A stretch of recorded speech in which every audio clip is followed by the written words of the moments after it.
Bonjour à tous les amis, j'espère que vous allez bien. Bienvenue dans ce Day Trading Roadmap. On va se concentrer désormais uniquement sur les indices américains le matin, puisque quand je fais cette émission, il est déjà presque 11 heures.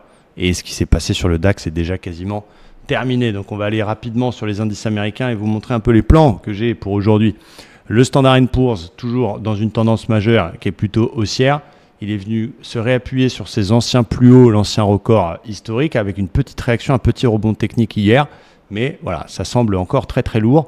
On est dans un flux 4 heures, 1 heure, donc un flux intraday qui est toujours baissier, avec un beau drapeau, une figure de continuation baissière qui est magnifique, qui est en cours de cassure à l'instant où je vous parle, et qui, quand on prend la hauteur du mât, donc l'accélération avant l'entrée du drapeau, nous donne quasiment pile poil les plus bas précédents.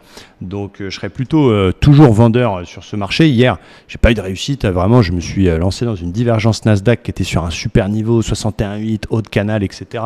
Je me suis fait stopper pour 0,25 et elle va au TP juste derrière. Mais ça fait partie du trading. C'est pas grave, c'est comme ça. J'ai déjà été pas stoppé pour un point.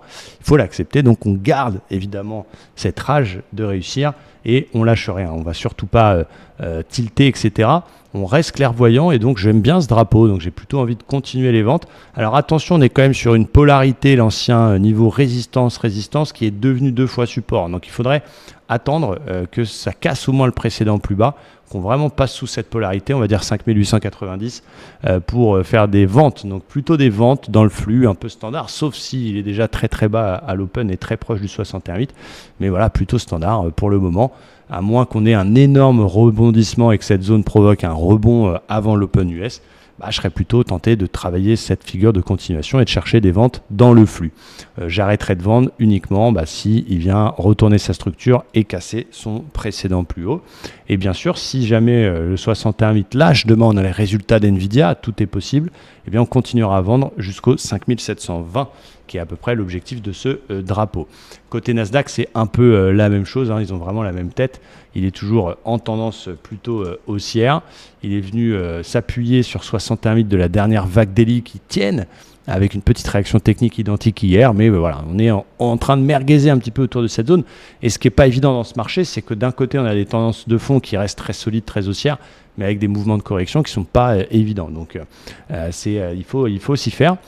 Donc, on constate en 1 heure, je zoome un peu, désolé, qu'on a une sorte de niveau résistance. C'est là où j'ai vendu hier vers les 20 700, 20 680. C'est qu'en cassant cette zone par le haut que je changerai de fusil d'épaule et que je chercherai plutôt, là j'ai eu du mal à le dire, des achats. Voilà, mais tant qu'on est là-dessous, tant qu'on est en flux baissier, je vais suivre mon flux. Alors attention, là il est pile poil sur 61,8. Regardez toute cette hausse. Boum, on est pile dessus. Donc je vais plutôt attendre qu'il passe en dessous de ce niveau-là pour faire des ventes un petit peu standard, dites dans le flux. En plus, il casse un espèce de petit biseau. Donc j'ai plutôt envie de faire des ventes, sauf si on est trop près du plus bas de la semaine dernière. Voilà, il ne faudra pas qu'il soit trop près, il faudra qu'il m'offre au moins de quoi être BE jusqu'à ce plus bas précédent pour faire une vente un petit peu plus sereine, entre guillemets. On verra la suite, mais plutôt des ventes tant qu'il est sous 20 690. Pour le Dow Jones, il est déjà en train de valider mon plan. Il est un petit peu plus lourd, celui-là. Il n'a pas tenu son précédent plus haut. Il continue à baisser. Alors, on a la moyenne mobile 20 daily. On sait qu'il se passe toujours un truc là-dessus.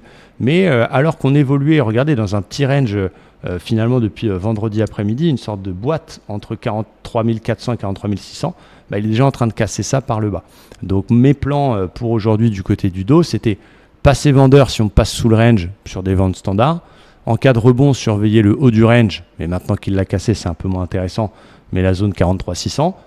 Arrêter de vendre uniquement s'il sortait de ça par le haut, c'est pas ce qu'il est en train de nous faire, et continuer les ventes si on passe sous le 61,8 de toute cette vague de hausse jusqu'au niveau support 42 000. Donc voilà, entre mon plan que j'ai produit ce matin et la vidéo, il s'est passé des choses, il casse le range, j'attends 15h30, on aura peut-être un petit pullback, on aura aussi peut-être une fausse sortie par le bas, on n'en sait rien, mais en tout cas, voilà, plutôt des ventes. Maintenant, on verra si ça inverse ça, si on a une fausse cassure et finalement une cassure par le haut, on changera de fusil d'épaule.